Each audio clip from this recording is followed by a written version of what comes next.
എല്ലാ മാന്യപ്രേക്ഷകർക്കും സ്റ്റാർ റാങ്കിങ്ങിലേക്ക് ഹാർദമായ സ്വാഗതം. ഈ ഗാനം കേൾക്കുമ്പോൾ തന്നെ ഇന്നത്തെ അതിഥി ആരാണെന്ന് ഒരു ചെറിയൊരു ഹിന്റ് കിട്ടി കാണുമല്ലേ?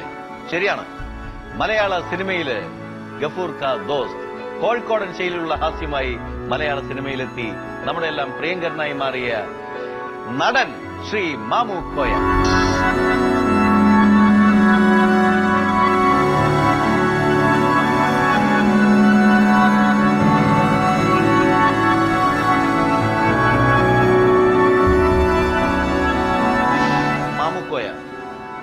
മാമുക്കോയ എന്ന പേര് അറിയാറില്ല. വാപ്പയാണെങ്കിലായിരിക്കും, ഞാനറിയില്ല, എനിക്ക് പേരിട്ടാലും. അല്ല, എന്നാലും കുറച്ച് വളർന്നു കഴിയുമ്പോൾ അറിയാൻ പറ്റില്ലേ പേര്? വിളിക്കൽ തുടങ്ങിയപ്പോ മനസ്സിലായി എന്നെയാണ് മാമുക്കോയ എന്നൊക്കെ വിളിക്കുന്നത്. അത് പ്രസവിച്ച ഉടനെ തന്നെ നമ്മളിതിൽ പേരിടും. ശരിയാണ്. ഇട്ട ആളാരാന്ന് എനിക്കറിയില്ല. അല്ല, ശരിക്കും ഹോസ്പിറ്റലിലാണോ വീട്ടിലാണോ? വീട്ടിലാണ്. എത്രാമത്തെ സന്താനം? രണ്ടാമത്തെ ആളാണ്. മൂത്താള് എന്റെ ജ്യേഷ്ഠൻ മരിച്ചുപോയി. 12 വയസ്സിന് എന്നെക്കാൾ മൂത്താണ്. തമിഴ്നാട്ടിൽ നല്ല റെസ്റ്റ് ചെയ്തിട്ടാണ് ജീവിച്ചത്. ശരി, രണ്ടാമത്തെ ആള് 12 വർഷത്തിന് ശേഷമാണ്. ഇക്കാടെ താഴെയുള്ള ആൾ എത്ര വർഷത്തിന് ശേഷമാണ് വന്നത്? അങ്ങനെ ഒരാളുണ്ടായിട്ടില്ല. രണ്ടുപേരുള്ളൂ നിങ്ങള്. പക്ഷെ അന്നത്തെ കാലത്ത് ശരിക്കും 10-12 പേര് വേണ്ടതല്ലോ, അത് 2 പേരായിട്ട് അങ്ങനെ ചുരുക്കി എന്താണ്? 12 പേര് വേണം, 20 ആള് വേണം, 2 ആൾ മതിയെന്ന് നമ്മൾ കണക്കാക്കുന്നതല്ലല്ലോ. കുട്ടികൾ ഉണ്ടാകണമെന്ന് ആഗ്രഹിച്ച് നടന്നിട്ട് മക്കളില്ലാത്തവരുണ്ട്. ഇത് വണ്ണാറ് നിന്ന് കിട്ടിയാൽ മതി എന്ന് വിചാരിച്ചിട്ട് 10-12 ആയി പെട്ടുകൊണ്ടിരിക്കുന്നുണ്ട്. അതൊന്നും നമ്മളിൽ പെട്ടതല്ല.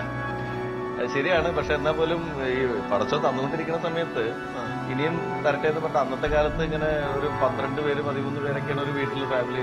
അതെല്ലാവർക്കും ഇല്ല. അന്നത്തെ കാലത്തിലല്ല, അന്ന് നിയന്ത്രണങ്ങളില്ലായിരുന്നു. ആവുന്നവർക്കാവാം എന്നുള്ളതല്ലാതെ പ്രസവിക്കാത്ത ആളുകളൊന്നുമില്ല. ശരിയാണ്. 1 പ്രസവിച്ച 2 പ്രസവിച്ചൊക്കെ ഉണ്ട്. അതൊക്കെ 100% ദൈവത്തിന്റെ കയ്യിലുള്ള, നമുക്ക് പറയാൻ പറ്റില്ല. ഈ മാമുക്ക എന്നുള്ള പേര് എനിക്ക് അത്ര പോരാന്ന് തോന്നിയിട്ടില്ല. ഇത് തന്നെ മുന്തിയ വിട്ടതാണ് വിചാരിച്ചാൽ എപ്പോഴും നടക്കുന്നത്. കുറച്ച് തർക്കമില്ലാത്ത പേരുണ്ട് എന്നുള്ളൊരു അഭിമാനത്തിലാണ് ഞാൻ നിൽക്കുന്നത്.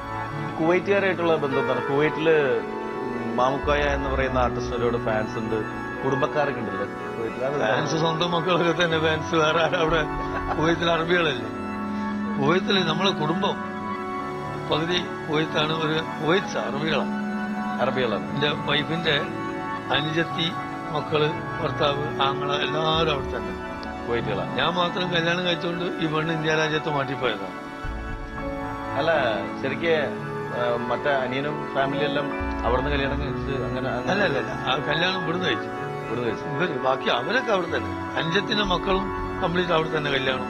അവര് തമ്മിൽ ഈ കുവൈറ്റ് ഭാഷയൊക്കെ അറിയാവോ സംസാരിക്കാൻ? കുവൈറ്റ് ഭാഷ അറബി അറിയാവോ? അവര് പറയുന്നതൊക്കെ ചിലപ്പോ മനസ്സിലാവും, തിരിച്ചു വരുമ്പോ തെറ്റിപ്പോകും. നമ്മുടെ ഒരു പ്രമുഖ ഹാസ്യതാരം ഈ സത്യനന്ദിക്കാട് ഫിലിമൊക്കെ ഒരേ റൂട്ടിൽ ഓടുന്ന ബസ്സുകളാന്ന് പറഞ്ഞിട്ടുണ്ട്. അപ്പം ഇക്ക എപ്പോഴും ഈ സത്യനന്ദിക്കാട് ഫിലിമിലൊരു ക്യാരക്ടർ ഉണ്ടാവുമല്ലോ. അപ്പൊ ഇക്ക ഈ പ്രസ്താവനയോട് എങ്ങനെയാ പ്രതികരിക്കുന്നത്? ഈ അഭിപ്രായത്തോട് അല്ല, ഈ നമ്മുടെ സെലിംകുമാർ ആണ് ഒരു പ്രസ്താവന മുമ്പ്. അതിന് സെലിംകുമാർ ഇവിടെ നമ്മുടെ ഈ വേദിയിൽ മറുപടി പറഞ്ഞാണ്. ഒരേ റൂട്ടിൽ ഓടുന്ന ബസ്സുകളാണ് സത്യേട്ടന്റെ പടങ്ങളെന്ന് മുമ്പ് എവിടെ. പക്ഷെ അവൻ പറഞ്ഞതനുസരിച്ചിട്ട് സലീമ പറഞ്ഞത്, ഞാൻ പറഞ്ഞത് എല്ലാം വിജയിക്കുന്ന ഫോർമുലയിൽ സത്യേട്ടൻ എങ്ങനെയെങ്കിലും കൊണ്ടുപോകുന്ന ഒരു സിനിമയാണെന്നുള്ള സ്റ്റൈലിലാണ് പറഞ്ഞത്. സ്ഥിരം അഭിനേതാവ് എന്നുള്ള നിലയിൽ ഇക്കാടെ അഭിപ്രായം എന്താണ്?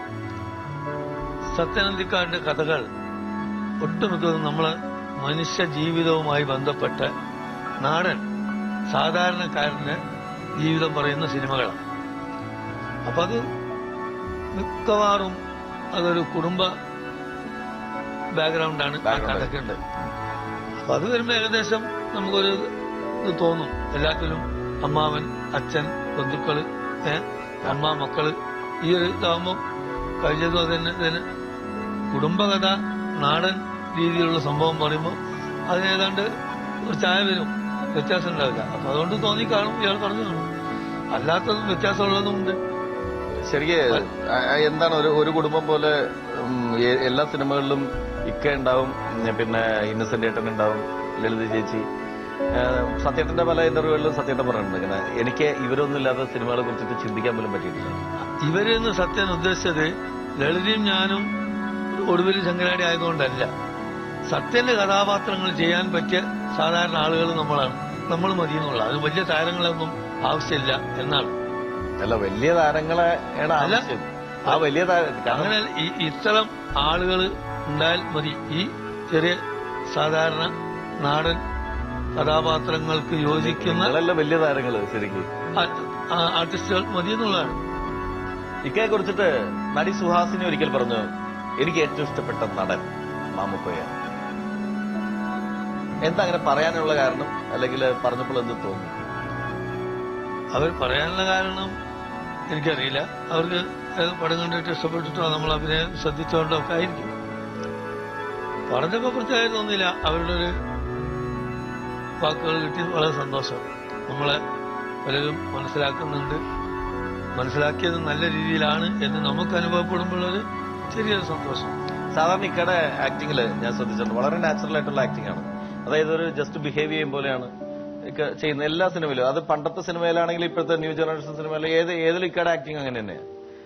ശരിക്കും ഏതെങ്കിലും സംവിധായകരെ നിർബന്ധിച്ചിട്ട് അഭിനയം പോരാ, കുറച്ചുകൂടി ഭാവാഭിനയം വരണമെന്ന് പറഞ്ഞിട്ടുണ്ടോ? ആരും പറഞ്ഞു, ഇതുവരെ പറഞ്ഞില്ല. വരുന്ന സിനിമയിലൊക്കെ പുതിയ ഡയറക്ടറായാലും ആരായാലും ഇതാണ് നിങ്ങളെ ഡയലോഗ്. അത് മറ്റേതെങ്കിലും രീതിയിൽ എഴുതിയതാണെങ്കിൽ പോലും ഇത് നിങ്ങളെ ശൈലിയിലാണ് പറഞ്ഞാൽ മതി. അതുകൊണ്ട് നമ്മൾ ശ്രദ്ധിച്ചതായിട്ട് എനിക്ക് തോന്നിയില്ല ആരും. അല്ല, ശരിക്ക് ഇക്കടെ നാച്ചുറൽ ആക്ടിംഗ് എന്ന് മാറിയിട്ട് ഞാൻ എക്സ്പെക്ട് ചെയ്യുന്നത് നമ്മളതിന് ആക്ടിംഗ് അല്ല, എനിക്ക് അഭിനയിക്കാൻ അറിയില്ല. നമ്മളൊരു പെരുമാറും. ഈ പോലീസിന്റെ വേഷമാണെങ്കിൽ ഞാൻ ജീവിതത്തിൽ പോലീസ് ആയാലും എന്തായിരിക്കും അതങ്ങോട്ട് ചെയ്യും. അത് വേറെ ഒന്നുമില്ല. ചായക്കട സിനിമയിൽ ഏറ്റവും കൂടുതൽ ചായക്കടക്കാരനായാലും ഞാൻ. അതെന്താണ് ഈ ചായക്കടക്കാരെന്ന് പറയുമ്പോൾ തന്നെ എന്നെയാണ് സെലക്ട് ചെയ്യുന്നത്. ചായക്കട സ്ക്രിപ്റ്റ് എഴുതി വന്നാൽ ഈ സംവിധായകനും അവർക്കൊക്കെ തോന്നുന്നത് ആ ലുക്ക് എനിക്കായിരിക്കുന്നതാണ്. ചായക്കടക്കാരനായിട്ടൊരു കണക്കൂട്ടല്ല അവർക്ക്. ചായക്കട, പെണ്ണ് ബ്രോക്കർ, നമുക്ക് കിട്ടുന്ന വേഷങ്ങളിലാണല്ലോ. അല്ലാതെ നമ്മളെ ഹീറോ ആക്കൂല്ല. കല്യാണ ബ്രോക്കർ അല്ല, ഹീറോനായിട്ടൊരു ആഗ്രഹം തോന്നിയിട്ടില്ല എപ്പോഴെങ്കിലും? ഹീറോയിന് ആഗ്രഹം തോന്നിയിട്ടില്ലേ? ആഗ്രഹം ഞാൻ സിനിമയിൽ വന്ന് അന്ന് മുതൽ തുടങ്ങിയതാണ് ഹീറോ ആവണമെന്നൊക്കെ. അത് ഒരാൾ വിളിക്കണ്ടേ? ഇത് ക്യാരക്ടർ സെലക്ഷൻ നടത്തിയിട്ട് ഏത് ആർട്ടിസ്റ്റാ ചെയ്യണമെന്ന് തീരുമാനിക്കുമ്പോഴേ ഇതാക്കിയേക്കോ. ഹീറോ മമ്മൂട്ടി, മോഹൻലാല്, ദിലീപ്, ജയറാം എന്ന് പറഞ്ഞ് വിടും. പിന്നെ അതിന്റെ താഴത്തുള്ള വിടുത്താൻ സെക്കൻഡ് ഹീറോ അതും പോയി. പിന്നെ ലാസ്റ്റ് ചായക്കടക്കാരൻ അല്ലെങ്കിൽ മന്ദബുദ്ധി അത് ഇതൊക്കെ ആയിട്ട് വരും. ഒരുപാട് ഫിലിംസില് ഇങ്ങനെ കല്യാണ ബ്രോക്കർ ആയിട്ടുണ്ടായിരുന്നു. ലൈഫിൽ എപ്പോഴെങ്കിലും ഏതെങ്കിലും ബ്രോക്കർ ആയിട്ട് വന്നിട്ടുണ്ട് ലൈഫില്? കല്യാണ ബ്രോക്കർ അങ്ങനെ എന്തെങ്കിലും? ഇത് ചോദ്യത്തിന്റെ ഉദ്ദേശം എന്ന് വെച്ചിട്ടുണ്ടെങ്കിൽ കല്യാണ ബ്രോക്കർ അതെ. ചോദ്യത്തിന്റെ ഉദ്ദേശം സിനിമയിൽ ഞാൻ ഒരുപാട് കല്യാണ ബ്രോക്കറായിട്ട് ജീവിതത്തിൽ ഈ ജോലിയിൽ ഉണ്ടായിട്ടുണ്ടോന്നല്ലേ? ഇതുവരെ കല്യാണ ബ്രോക്കർ ആയിട്ടില്ല എന്നല്ല, ഇപ്പൊ ലോകത്തുള്ള എല്ലാ കല്യാണ ബ്രോക്കർമാരായിട്ടും മുട്ടിക്കൊണ്ടിരിക്കുക. എന്റെ മകനൊരു മുന്നിട്ടാൻ കല്യാണത്തിന് വേണ്ടി. ഞാൻ കോഴിക്കോട് ഇനി ഞാൻ ബന്ധപ്പെടാത്ത ബ്രോക്കർമാരില്ല. അവരിങ്ങോട്ട് വിളിച്ചിട്ട് ഞാൻ അങ്ങോട്ട് വിളിച്ചിട്ടൊക്കെ അതിന്റെ പണിയിലപ്പോ.